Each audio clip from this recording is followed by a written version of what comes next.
মাঝভান্ডারি, ফুলতলি, কুতুববাগি, তারপরে দেওয়ানবাগি, আটরশি, সব আমিন জোরে বলে নাচতে পারলে, আসতে বলে।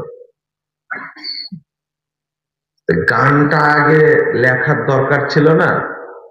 তুমি চরমোনাই পরিচয় দাও কেন, আটরশি পরিচয় দাও কেন, ফুরফুরা পরিচয় দাও কেন? কথা বুঝতে পারো না? জামাত ইসলাম পরিচয় দেওয়া কেন, হেফাজত পরিচয় দেওয়া কেন, দেওবন্দি, বেরলবি, কুতুববাগি, এগুলোর পরিচয় দেওয়া কেন? সবাই আমরা এক হই।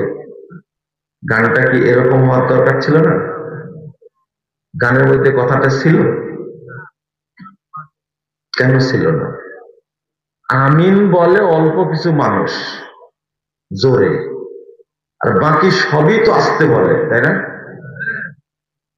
গানটা কাকে ছোট করার জন্য লেখা হয়েছে, এটা যদি বোঝার বুদ্ধি না থাকে তো গান গাওয়ার দরকার নাই।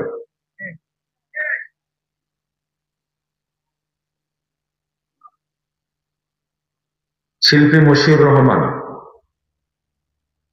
খুব ভালো কণ্ঠ।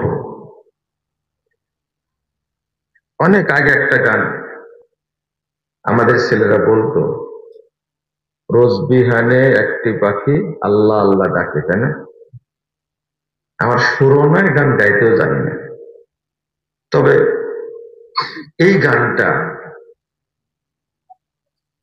সম্ভবত শিল্পী মশিউর রহমানের সুর করা বা সে গাইছে আর কিছু হতে পারে। কিন্তু গানটা অনেকেই শুনে, তাই না? কণ্ঠ ভালো, তাকে আল্লাহ ভালো কণ্ঠ দিয়েছে। তিনি পর্যন্ত আমিন নিয়ে গান তৈরি করেছেন। আমি বলি, যারা এগুলো বুঝবেন না তারা এই সমস্ত গান বলবেন না। আমার কথা রেখে আজকে ক্লিয়ার বুঝতে পারলেন? আহলুল হাদিসদের নিয়ে আপনি চিন্তা করেন, এত বেশি গান তৈরি করেন। আর একজন শিল্পী আছে না, জোকার, ভালো করে মনে আছে তো আপনার? এই বক্তব্যের পরে আপনি অজু করবেন। এত সুন্দর করে নামটা বললেন আপনি, আমি ভুলে গেছি। এই আলেমদেরকে অপমান করে, আল্লাহ হাদিসদেরকে অপমান করে।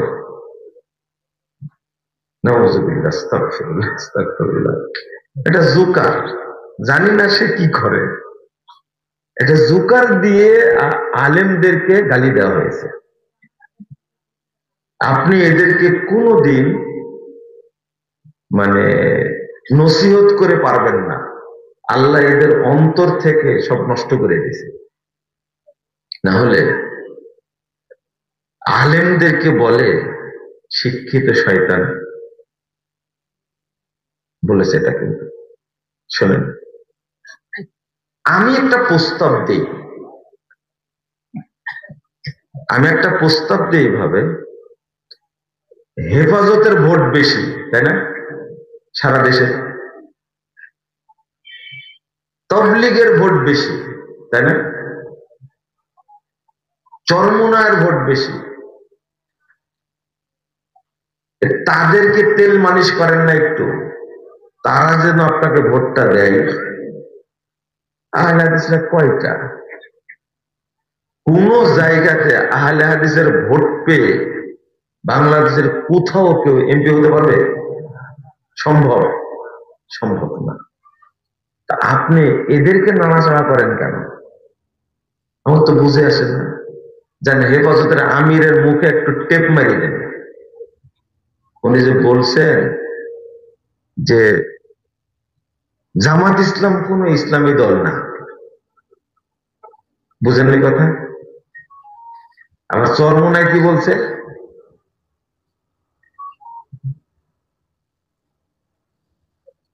শোনেন, ইসলামের ক্ষতি জেনারেল শিক্ষিত মানুষ করার চেয়ে আলেমরা বেশি করেছে। আমি ধাপে ধাপে বুঝাই দেব। আচ্ছা, বলছে গানের মধ্যে এটা ছোটখাটো আমল, নফল, তাই না? আল্লাহ কোথায়? এটা কি নফল? নফল না মুস্তাহাব না মুবাহ না জায়েজি ফতোয়া? শোনেন, আল্লাহ আরশে আছেন এই বিশ্বাস যদি কেউ না করে, কিয়ামত পর্যন্ত ওর বয়স দিল সে কাফের। সে কাফের। আল্লাহ আরশে আছেন, আগে আকীদা। আপনি যাই করেন না কেন এইটা এক নম্বরে বিশ্বাস করতে হবে, তারপর অন্য কথা। এখানে ইখতিলাফ কেন? এটা কি ছোট মাসালা? এখানে ইখতিলাফ করেন কেন? গান যে লিখেছে সেও জাহেল, আমরা যারা শুনি তারাও জাহেল, বিশ্লেষণ করার সুযোগ নেই। একটা, আল্লাহর সিফাত আছে না নাই? আল্লাহর হাত আছে না? আল্লাহর চোখ আছে, মুখমণ্ডল আছে। যদি কেউ বিশ্বাস করে আল্লাহ নিরাকার, কিয়ামত পর্যন্ত বেঁচে থাকলেও সে কাফের। যদি প্রতিদিন হজ করে তবুও কাফের। এটা কি নফল?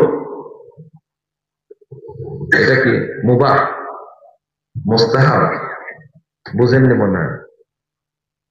এইটা তো যত ফরজ আছে তার মধ্যে সবচেয়ে বড় ফরজ এটা। তুমি এইটা মেনে নিতে পারোনি কেন?